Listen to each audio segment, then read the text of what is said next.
Gek oor haar eie Afrika onder episode 68. Sergio trap 'n paar maal rond. Hy is in die verleentheid en hy's kwaad, maar hy weet, hy is self daarvoor verantwoordelik.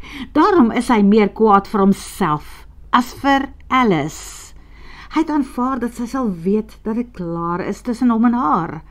Nie noodwendig omdat sy nou weer verloof is nie, maar omdat hy uiteindelik iemand in sy lewe het.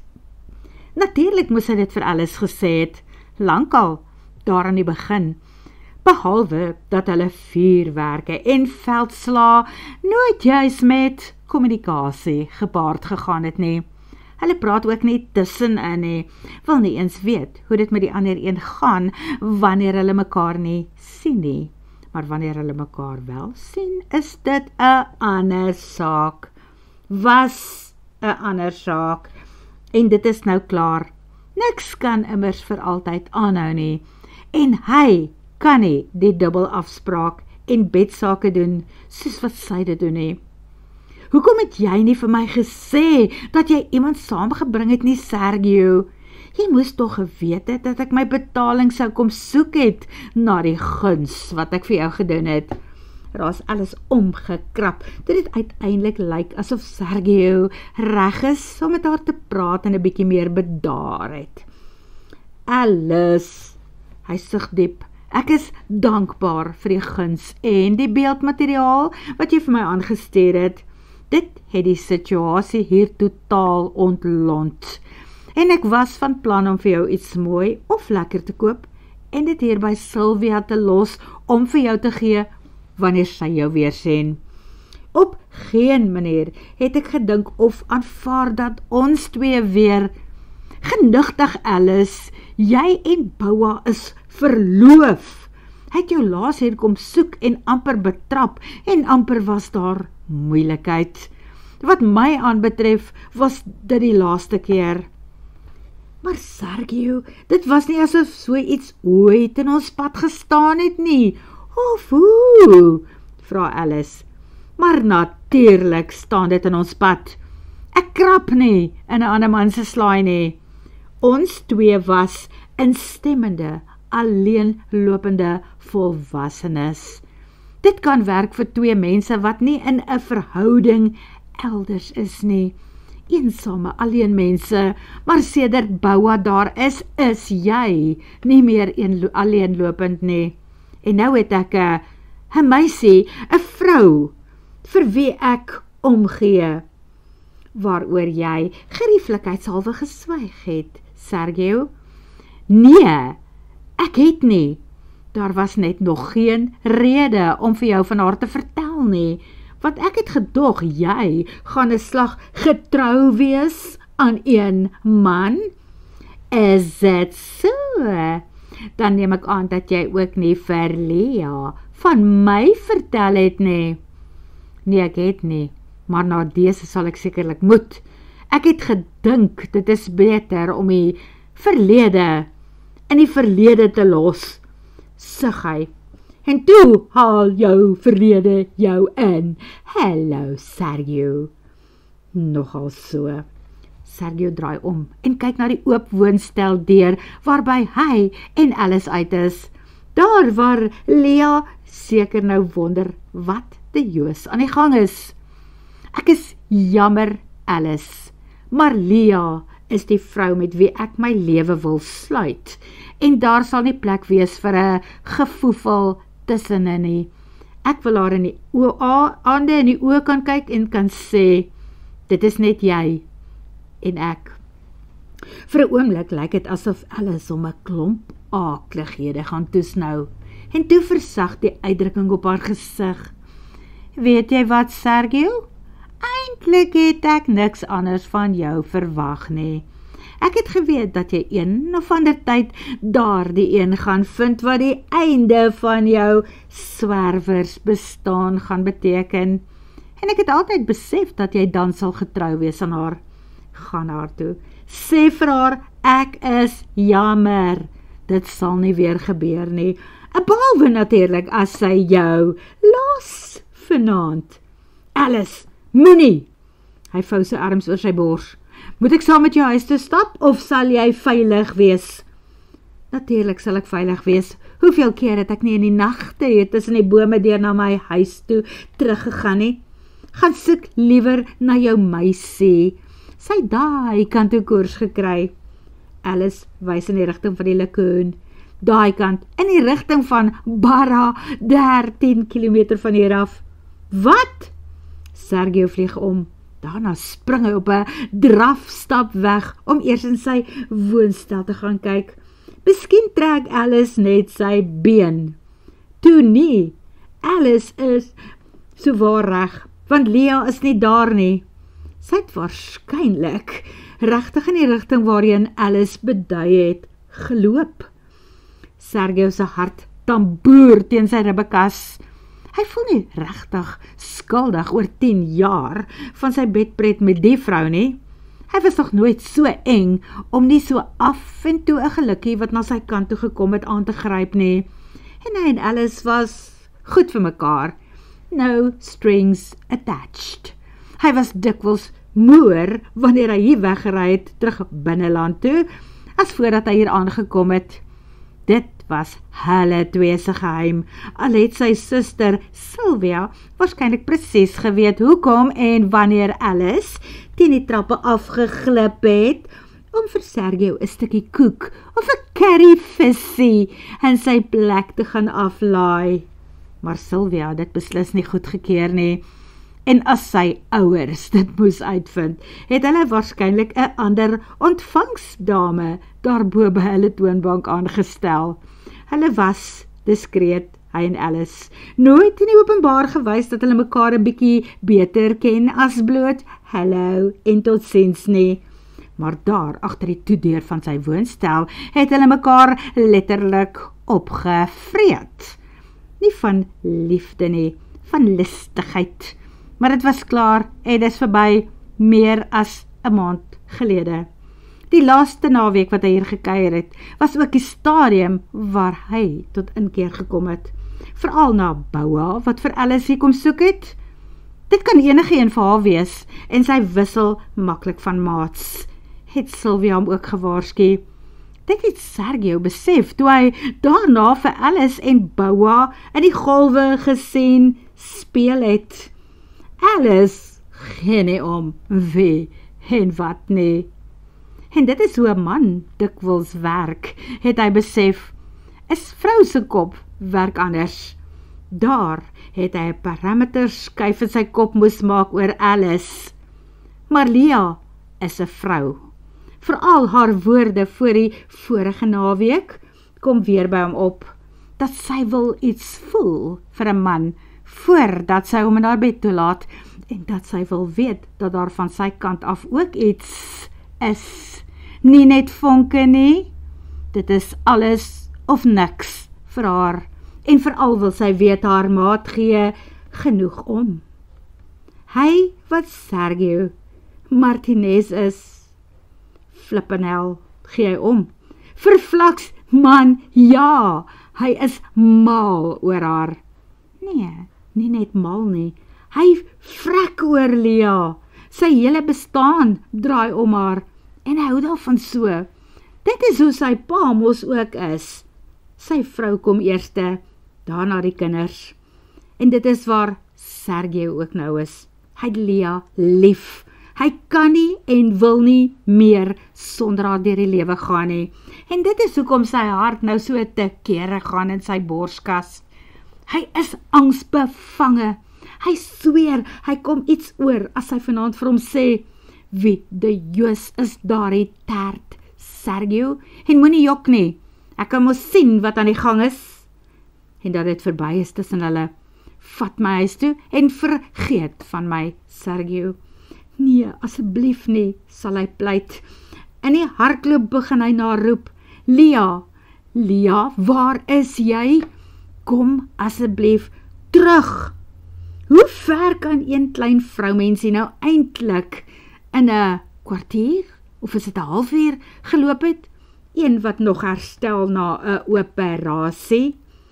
Dan sien hy haar langs die water, waar sy stadig oorheen kom, Haar hare wild van die klam seelig en sy hart maak 'n draai in sy borskas.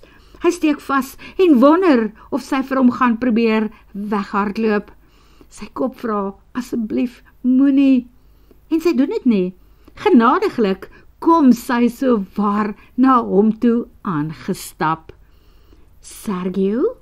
Vra sy verbaas, sien waarskynlik die angs op sy gesig, die feit dat hy slegs 'n oomblik weg was van 'n volskaalse senuwee-ineenstorting. Wat gaan aan? Lia, hy sit sy arms om haar en trek haar hardhandig teen hom vas. Ek is jammer, my pragtige engelvrou. Is jy? Vra sy en lyk verbaas. Waaroor? Sergio duins effens terug. Is dit 'n strikvraag? Terwyl hy weet, is jy nie kwaad oor Alice en wat vanaand gebeur het nie? Nee, ek soek net klaarheid, antwoorde. Ek verstaan nie.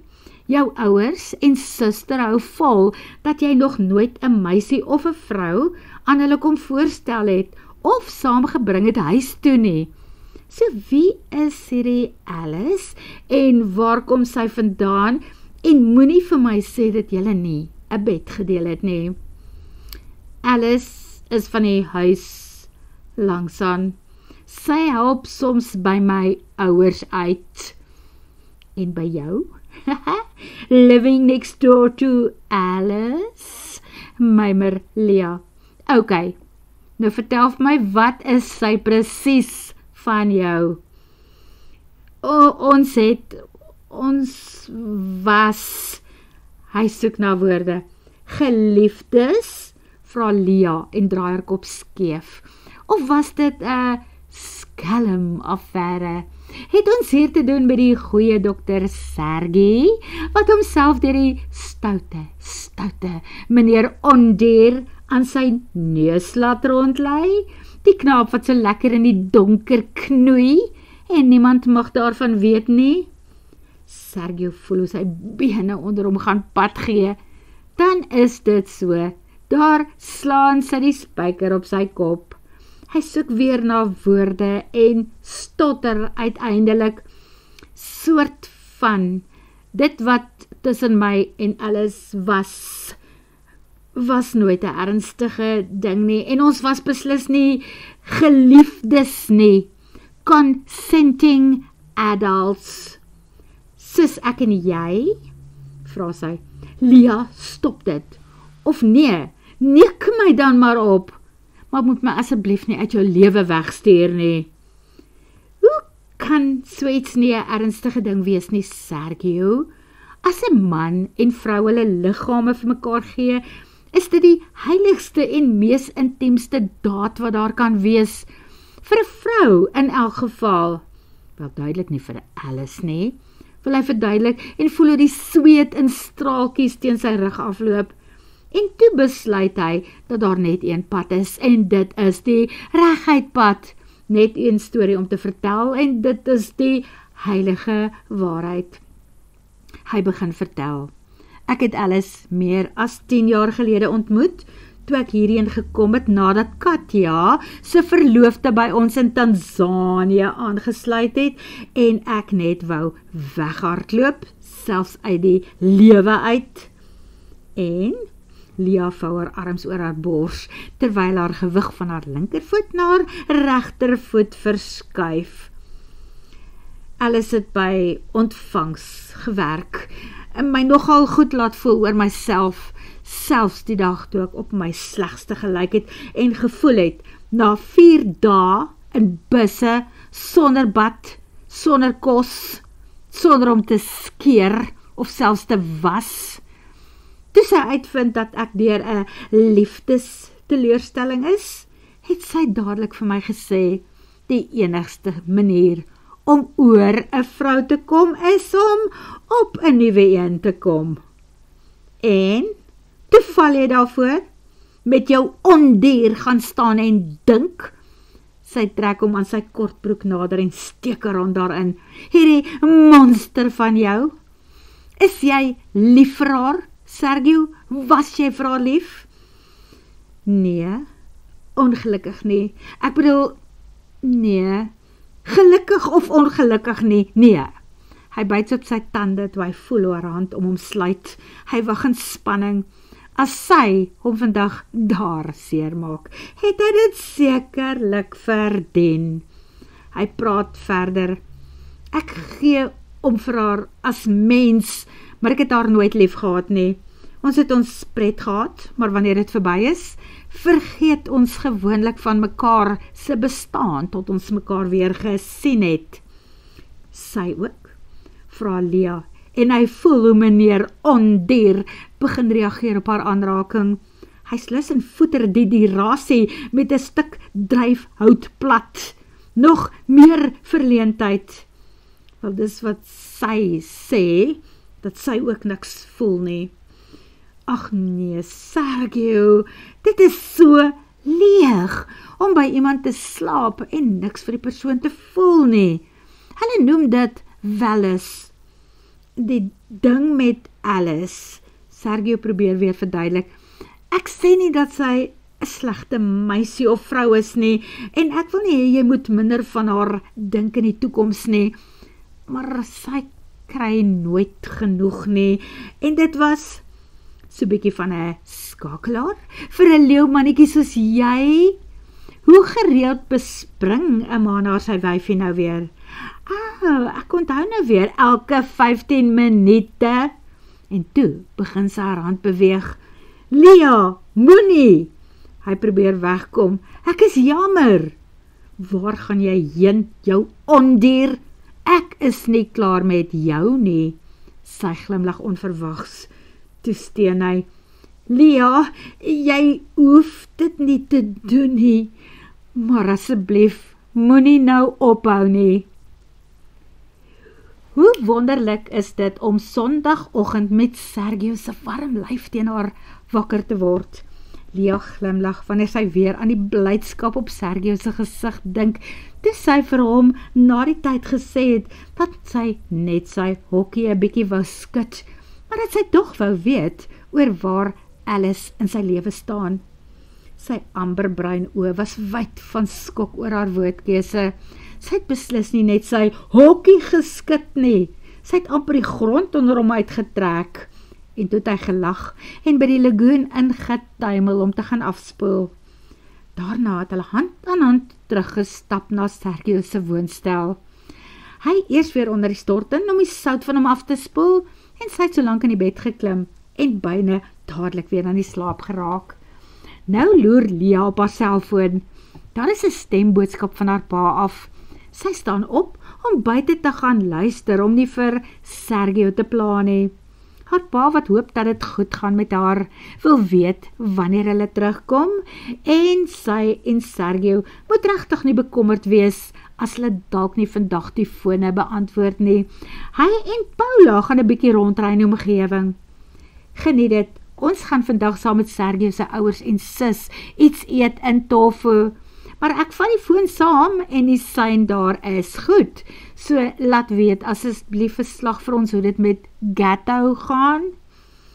Die res van die dag is besonder aangenaam, behalwe dat Lia seker is dat Sergio se mense die goedkoopste eetplek in Tofu gekies het, omdat sy wil betaal.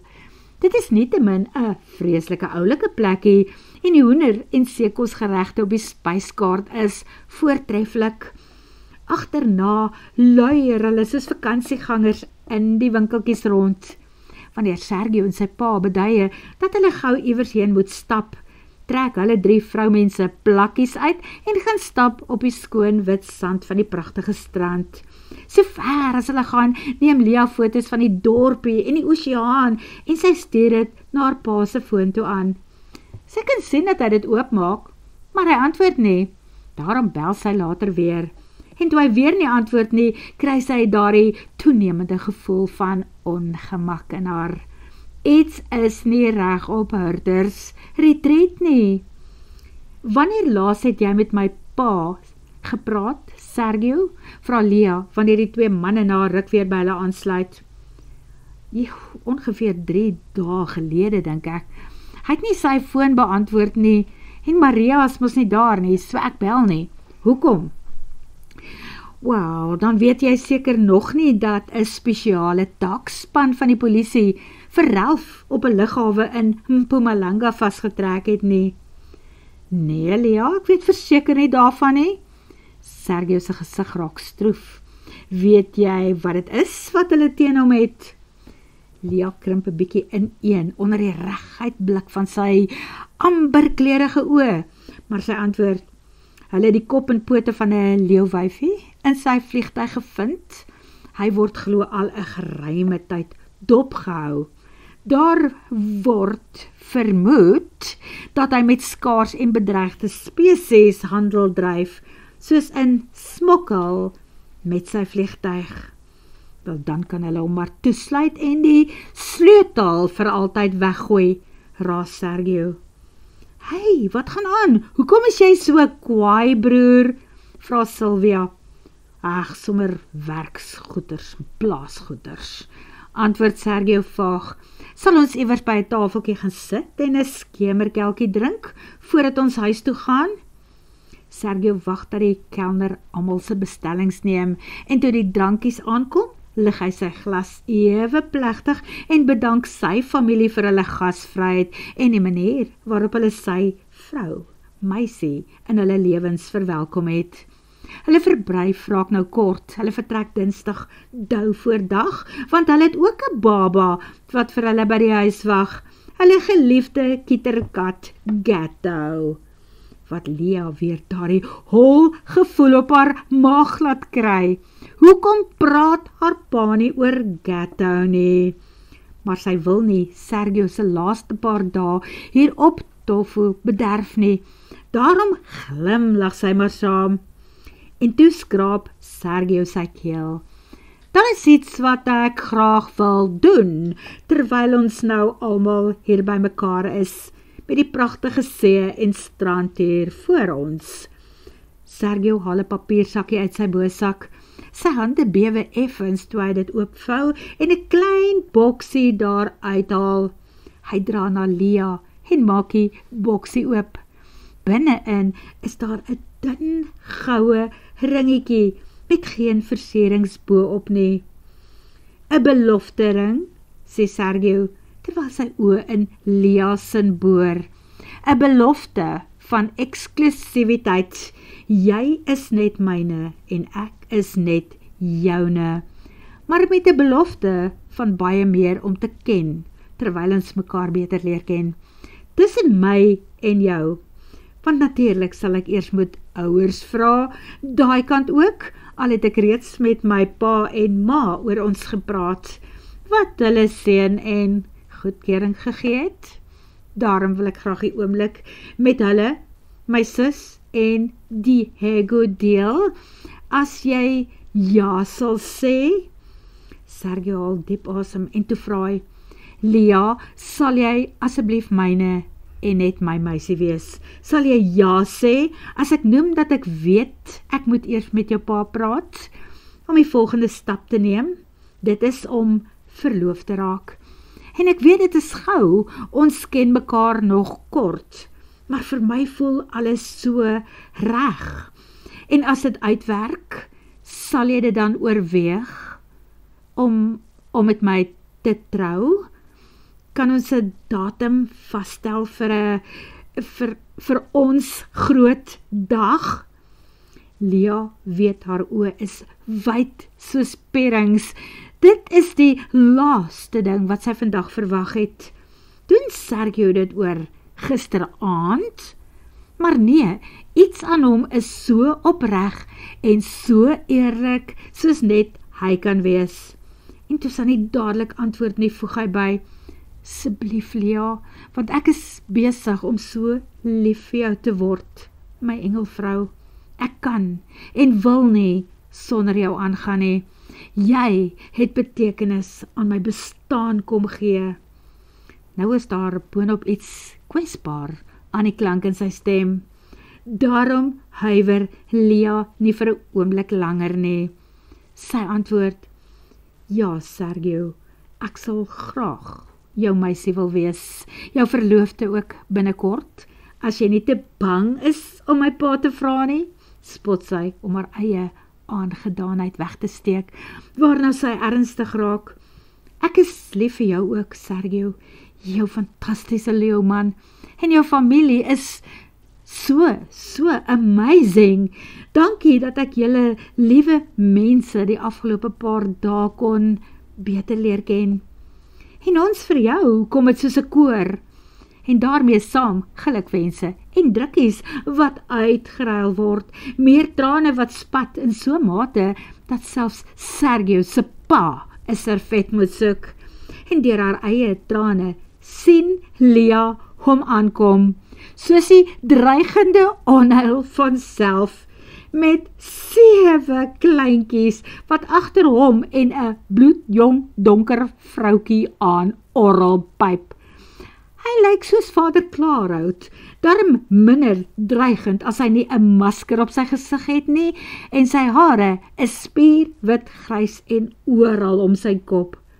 Dr. Klets, roep Sylvia en Lia gelyk uit.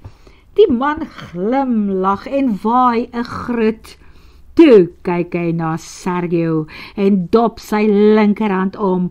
Hy laat sy vingers slap na onderhang, waarna hy die kneukel met sy regterhand se duim en wys en middelvinger vasvat. En Sergio verstaan wat hy bedoel en gee hom 'n duim op. Wat was dit, wonder Lia? 'n teken? Kodetaal tussen die manne? Wel, ek weet nie wie daardie ou is nie, maar ek sien hom en daardie vroukie gereeld loop, soms daar voor ons lodge ook verby, en elke keer as ek hulle sien, is daar 'n nuwe kleintjie by. Nou lyk dit my, hy raak boonop maller by die dag, brom pa Martinez, toe die man daarna verby sweef in sy kaftan. Sou ek ook seker so geword het as ek ongeveer 90 jaar oud is en 7 kleintjies nog moet groot sien? 85, hy is 85 en pa sou dalk nog maller geraak het as pa elke dag na die goed moet kyk waarna hy moet kyk. Hy is my ginekoloog, antwoord Sylvia doodluiters. Lia wens sy het haar kamera reg gehad om die uitdrukking op pa Martinez se gesig vas te vang. Maar dit breek daarmee ys tussen hulle almal. Die intense, doch heerlike oomblik tussen haar en Sergio en hulle en die familie word vervolg.